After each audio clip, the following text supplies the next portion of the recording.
What is up, you lot? Welcome back to another video. Today we have not something a bit different, but kind of. I don't think this is music. This is more of a storytelling from Ren. Chapter 1. I was going to do 4 Joe, but the Discord was like, no, you're not. You're doing the chapters first. So here I am. Chapter 1. Let's get to know this story of Ren. If you want to donate, check the comment section, check the description. And if you want to join the Discord, also check there. Thank you so much for all of the support. Love you all. Let's go. Hello everyone, this is the first time I've done something like this before. I wanted to write it down because there's a lot and I didn't want to miss anything. And some parts of this might be a little bit uncomfortable to listen to, but I wanted to stay as true as possible to the story, not miss anything, for the sake of people who might be going through something similar, or for the sake of people who don't, but want to help understand a little bit more. Yeah. I promise that everything in this story is 100% true. Nothing is exaggerated for dramatic effect. Some names I don't mention and some details I don't go too far into or downplay them for the sake of the people around me. Timelines might occasionally be a little bit off, but that's just because I've had to write everything from memory from a time that was quite hazy. I asked before embarking on this journey with me that you all respect the privacy of myself and the people around me. You might be compelled to reach out to some of the people that I mention, cast judgment, praise them, criticize them, and I ask you kindly not to. It's my choice to be in the public eye, and it's mine alone. This is the first time my story is on the public record in a concise way. Being in the public eye is strange. The more that I give to you, the less that I get to keep for myself. I don't find the experience of sharing particularly enjoyable. I don't so much like the questions that follow. And I'm not a medical expert, so I don't like to be seen as somebody with... Sorry. I share my story in hopes that somebody who needs it finds it, that it provides hope, that it might ease the suffering for the people like me. I like my solitude, so I ask that anyone who respects the work I make and respects my contribution to the world to respect my solitude. A lot happened in my teenage years, and I didn't live the most normal of lives, but I'll save that story for another time. The important thing to contextualize this story is that I was full of life. I was full of a burning desire to change the world. The flaws in how we interact seemed obvious to me. I believed in people's power to change the unnecessary suffering we inflict upon ourselves. I was also enamored with music.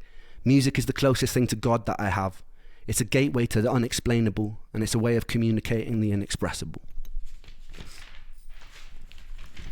There's just one moment that I want to share with you from the years before I got sick. I was 17 and I felt indestructible.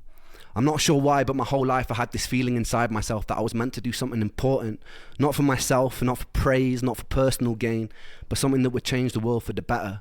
It's hard to describe it without coming across like an egomaniac or having some sort of God complex, but I felt like I had some sort of divine purpose. And I remember feeling this so strongly that one afternoon after school, I stood in the center of my bedroom and I spoke loud into an empty void. I said that I would single-handedly take on and defeat the forces of evil, and I welcomed them to try their best. Yeah, so that defeat the forces of evil is in high run, right? To an empty void. I said that I would single-handedly take on and defeat the forces of evil, and I welcomed them to try their best. Throughout the years, that memory stuck with me, taunting me sometimes. Flash forward to 2019. I remember the first day I knew something was wrong very well. I woke up in an unfamiliar room in Cardiff, feeling like a raven had perched itself upon my heart. Every time my heart beat, it's like some part of me was aware of the foreboding death sentence that was to come. Some sort of primal instinctive dread. Everything felt wrong, and I felt prosthetic, like I could tear my own skin off and observe though I was watching passively from another room. The night before, I'd been in Cardiff visiting friends in university. It was the end of summer, we'd gone out to a few bars. I wasn't really enjoying myself. That year I'd been struggling with social anxiety, perhaps from years of abusing my brain with a whole pick and mix and selection of party drugs. Engaging with society felt like stepping into the ring with a heavyweight champion. Every single fucking question felt like an oncoming haymaker I had to socially navigate because of my very limited toolkit of charisma at the time. I don't know why I cared about being liked so much, but the more I cared, the less equipped I became to have a simple human conversation.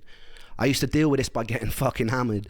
That night was no exception. I got smashed, lost my phone, and woke up in a strange apartment. In the bed opposite mine was a snoring rugby player and his girlfriend. Everything just seemed off, and it wasn't a hangover. My first thought was I'd been spiked. I quietly gathered all my belongings and left before anyone could wake up and punch me with a conversation. I wandered around a grey Cardiff in a haze, feeling like I've just been rigged up to an IV bag full of ketamine and cyanide, and the whole world just seemed off, like I was looking at it through a tunnel. A heavy feeling of fear clung around me like a straitjacket. The only comforting thought was that with enough time, rest and water, it would pass. But it didn't. For 8 long years, it didn't. And this is my story of an 8-year-long nightmare. I returned back to my dad's home. He was living with his partner at the time. It wasn't my home, so I already felt uncomfortable and out of place. These unusual symptoms persisted. I figured I'd caught some sort of virus and I'd get better with time. But by the end of the week, things were a lot worse. I took myself to the doctor and he said he thought it sounded viral, that if I went home and got enough rest, it would eventually pass. And it didn't. For 8 years, it didn't. I returned for my second year of university. My brain was full of fog and my body felt poisoned. There were intermittent days where I felt like a hollow suit of skin. I'd sit in lectures unable to focus and was devoid of any sort of personality. I'd be able to have basic conversations, yeses and nos, but I was stripped of the ability to think spontaneously. It's like my body was taking up so much processing power being sick that I could not have original or spontaneous thought. The most peculiar thing about this was there was a me that was aware that this was all happening and was observing it from outside of myself, locked out, screaming silently, banging on the walls of my mind to be let in, and never successfully. And nonetheless, there I was, like a ghost haunting myself. My usual routine was getting home, running a shower and curling up into a ball to cry underneath the running water, not understanding what was going on. I brought myself to the doctors numerous times during this period, requesting every blood test they'd let me have, often being dismissed and told things like stress from university can cause strange symptoms. But how come no one I knew in university could relate to this? Eventually I was put on a 6-month-long waiting list to see a mental health specialist who did a short 1-page questionnaire and wrongly diagnosed me as hypercycling bipolar and put me on a course of citalopram. After a few weeks it stole my ability to sleep. I was told to stick it out and it would level out and eventually I'd feel more like myself.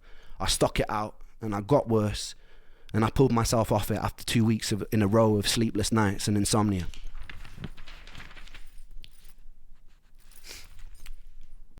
Sorry, there was an ad there. It's probably a good place to talk right now. I'm being quite quiet. I'm kind of listening to the story, you know. I'm sure with something like this, you would rather me actually listen to it instead of trying to get some sort of words out and try and talk about it, because I don't think it's my place to even have a say in anything whilst Ren's talking about his own story, because that would just make no sense, because I'm trying to explain something that none of us are really going to understand what he's saying apart from Ren. So I don't think it's my place to speak on it. So it is just going to be, unless there's something I can relate to. So far, there's nothing really that I can relate to about it, so I'm not going to speak on it. I stuck it out and I got worse and I pulled myself off it after 2 weeks in a row of sleepless nights and insomnia. There's something pretty peculiar about being told you're in some sort of spectrum of madness. Even if you suspect that you're mad, your diagnosis finds a way to claw itself into your identity even if it doesn't belong to you. Ever since I was a child, I'd always be asking what and why and how things worked. I couldn't really accept things as they were without knowing how.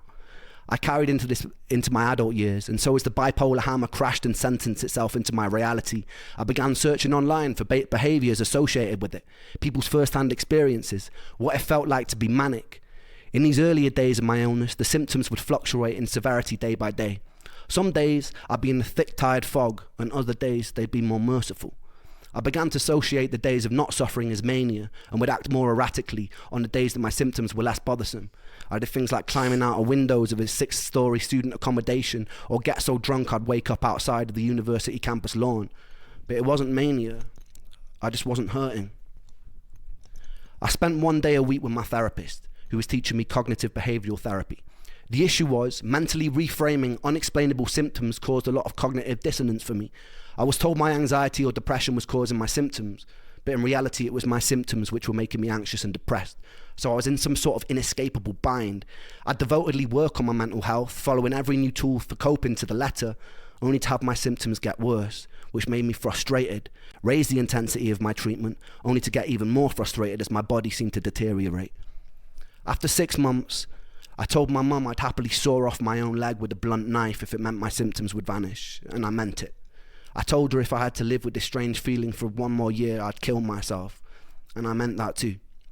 But something happened that winter which showed me firsthand the horrors and the fallout from suicide. I met Joe when I was 9 years old. I remember the first time clearly. I was standing in his living room when he turned to me and he was like, "Watch this." Then he proceeded to climb on top of his sofa and did a front flip onto a stone living room floor. He landed on his back and lay motionless for a few seconds before grinning, getting up, and then doing it all over again.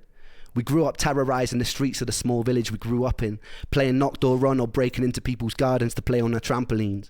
We stayed friends throughout high school, going through various phases together. Joe was comedian of the group. I remember countless mornings after messy all-nighters, Joe would be cracking endless jokes like a professional stand-up routine, and we'd all be in tears laughing. When I started writing my first songs, Joe and Sega were the first people who always knew every word, and they would sing along at the top of their lungs. They gave me a lot of self-belief, and they helped me build the foundation of what I do today, and I owe them a lot for that. That Christmas, I came back home to Wales from university. On Christmas Eve, me and Joe were sat in a pub, and he turned to me, and he told me that he'd fantasized about walking into the sea until he was totally submerged. He had a pretty morbid sense of humour, so I didn't really take him as seriously as I should have. 2 days later, it's 3 a.m, and I get a phone call. It's my friend Ella. She tells me that Joe is on the bridge by my house.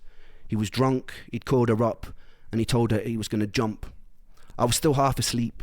I fumbled, pulling on whatever clothes I could that were near, and I walked out of the front door, and the winter air stung my face, and it woke me up. Adrenaline kicked in, and I started sprinting towards the bridge. It was about a 5-minute walk, a 2.5-minute sprint. As I was running, I dialed Joe's number, and I get a busy tone, and I felt relief because it meant he was still alive. I kept hitting redial as I ran, and as I got about halfway to the bridge, the busy tone changes. I get an automated voice note saying the number's out of service, and my heart sunk. I got to the suspension bridge that connects Anglesey to the mainland, and it usually looks very beautiful. I sprint up and down the bridge yelling Joe's name, and there's silence, and it's deafening. And I peer over the bridge into the blackness, and the bridge sits about 100 feet above the water. Hitting cold water at that height is like smashing into concrete. And the waters are notoriously dangerous because of the cross current. I hear nothing, no sounds, nothing. I run up and down the bridge about 2 times before I spot a figure at the end of it, and my heart jumps into my throat, and I run towards the figure, and it's my friend Ricky who's had the same call, and we both run around up and down the bridge and around the surrounding area looking for Joe. More of his friends eventually arrive, and there's nothing. I was about a minute too late. We spent the next week walking up and down beaches with flashlights. And when it's that dark, every other large rock starts to look like a washed up body. We plastered all the neighbouring towns in missing posters, contacting whoever we could, someone who might know something. We checked bank records to see if any money had been withdrawn since he went missing. There was CCTV footage of him walking onto the bridge, but there wasn't any of him coming off. But there were dead zones in the footage, so there was still a small chance he could be alive. I was sleeping about 3 hours a night, pretty determined that we'd still find him. For about 10 days we had nothing, and then suddenly a call comes through while we're all at my friend Miles's house having food. It's the police.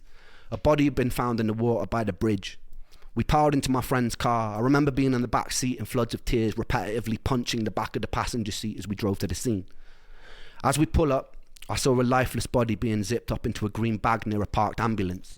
Its skin was bloated by the seawater, and it wasn't Joe. Someone else decided to jump that day. Joe was never found. It's difficult to truly let go when you can't say goodbye. For months following, I held on to this fantasy that we'd get a call that he'd run away to some European town, and he was happy and he was healthy. But that call never came. The time during his inquest was also around the time I was struggling with the side effects of a new antidepressant. I remember sitting in the courtroom feeling like I was listening to the whole thing deep underwater. The judge felt the circumstances surrounding Joe's death didn't mean The judge felt that the circumstances surrounding Joe's death meant that the verdict was left open. It kind of stung even more to not have an official ruling of suicide. I remember going to visit his mum not long after and witnessing the aftermath of a mother grieving for her baby boy. The silence of his father, the tears of his mother. I decided that day that I'd have to wait until my illness killed me because I couldn't do it by choice. I couldn't put my family through that. Over the next 10 years, I returned to my hometown, only a handful of times following Joe's death. My last visit was in the summer of last year. I reconnected with Joe's parents and showed them a song that I'd written, simply entitled For Joe. We cried together, reminisced together, joked, and I'm proud to say that I gave Joe's mum enough money to afford a caravan she told me she'd been saving up for. That felt pretty good. We'd also do a fundraiser for the Royal National Lifeboat Institution, who were integral for searching for Joe during that time, and we raised a pretty good amount of money too. Being able to give back in whatever small way I could felt good, and it felt right for all the years Joe had made us all laugh till it hurt. He was a solid person, just a little lost, as we all are sometimes. And I miss him. Life was about to take an even more unusual turn, and I was about to meet the first angel of this story. So stay tuned for that.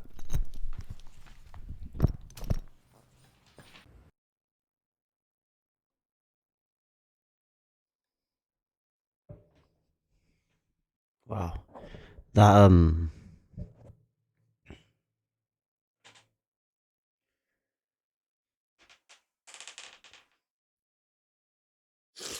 sorry, this is a little bit after reacting to that. I physically couldn't say what I wanted to say at the end of that video without, like, I don't want to cry on the camera, do you know what I mean? I don't want to I don't know. I don't know what it is. But this is crazy because um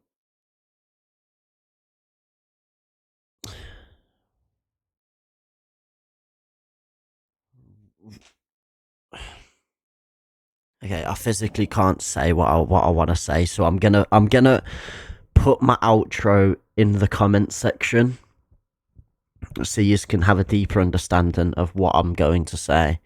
But for now, I'll see you in the next one, and obviously my outro. I always have to do this. Okay, so now it's even more time after recording this. I decided there's no point trying to hide what I want to say and like leave it in the comment section. I might as well just go and speak on it and just not try and keep it inside, if you know what I mean. So this is kind of my story, I guess, of why this hit so hard. So about 6 months ago now, or 5 months ago, 6 or 5 months ago, a good friend of mine passed away. Bear in mind, I'm 20 now, 21 this year. So we have a football team called Field FC, and we played football together loads. Because we used to go to this grass field actually.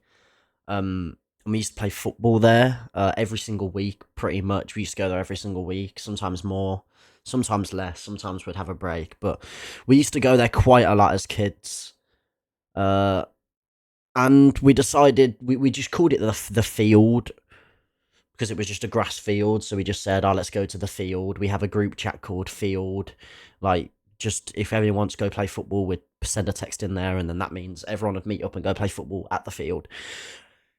Fast forward a little bit, we decided to make a football team called Field FC, just to kind of like, as a little joke, you know, all of the lads, let's join a six-a-side league, play football as mates, just every single week, catch up with each other, play some football, just kind of like what you do as mates, you know, we're quite close to each other, we were like family together. One time we had a football game at 8 o'clock, as usual, it's 8 to 9 is when football starts. And we thought that Daniel wasn't going to come to football because he was going away. No, we thought that Dan wasn't going to make it to football because he was going out. He went out with his friends and one of our good friends as well, Cam. That's his name. We were texting in the field group chat saying, like, Danny, you're going to come to football tonight. This is the same day that he passed away, by the way. And then Dan was texting. He was like, yeah, I'm coming. We were like, don't be late and all of that. I can't fully remember exactly what was said in the group chat. But it was something along the lines of probably don't be late or something like that. We probably joked around with him a little bit. And then when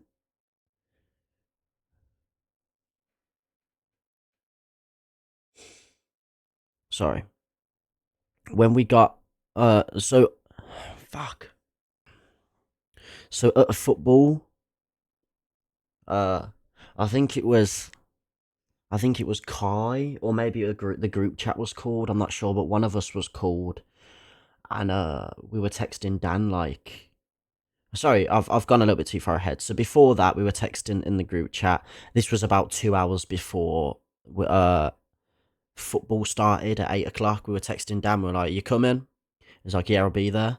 And then like maybe like half an hour after that, we were texting in the group chat for Dan, making sure he's coming because he was still in the place he was at the time, Sutton in the UK. If anyone knows where that is, near Birmingham.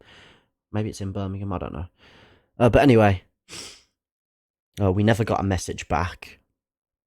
And then I'm pretty sure Cameron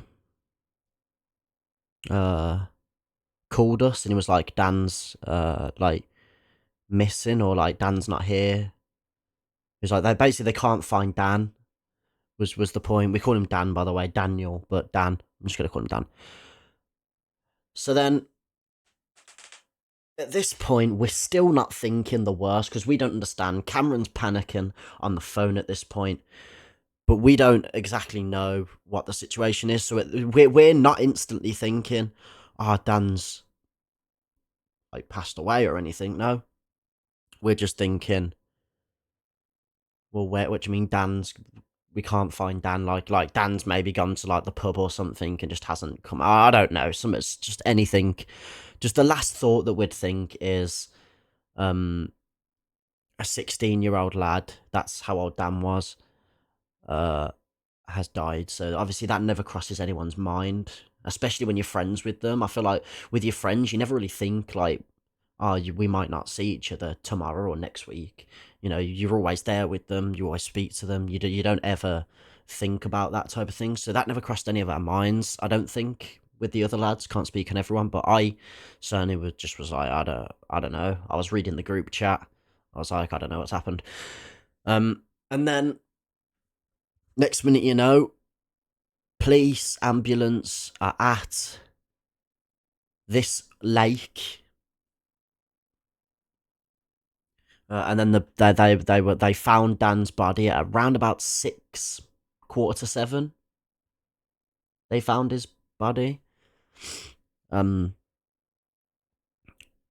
then at that point, I mean, Dan was like dead at that point. He was long gone. I mean, he was under the water for about an hour, 2 hours. So at that point, you know, there's probably no saving him. And then, by the way, this has took me about 50 recordings to do without fucking getting all emotional. I don't want to fucking sob and all that on the camera. But yeah, at that point, Dan was, yeah, pretty much gone. And uh, obviously Cameron was devastated. We was all devastated, but Cameron was there with him. Later, we found out Cameron said they found an abandoned boat, took it out on the lake. The boat started sinking when they were in the middle of the lake. Bear in mind, this is a very big lake. Sutton Park, if anyone knows where that is, the lake around there or something. It's quite big though. It's very big. Like it would be tough to swim from the middle to the land.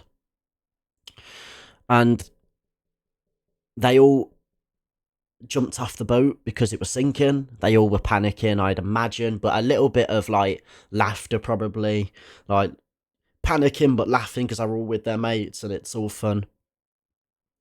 And then next minute, you know, they get to shore. Shore? Well, they wasn't in the sea, but you know what I mean. They got to land, turned around, and Daniel wasn't there.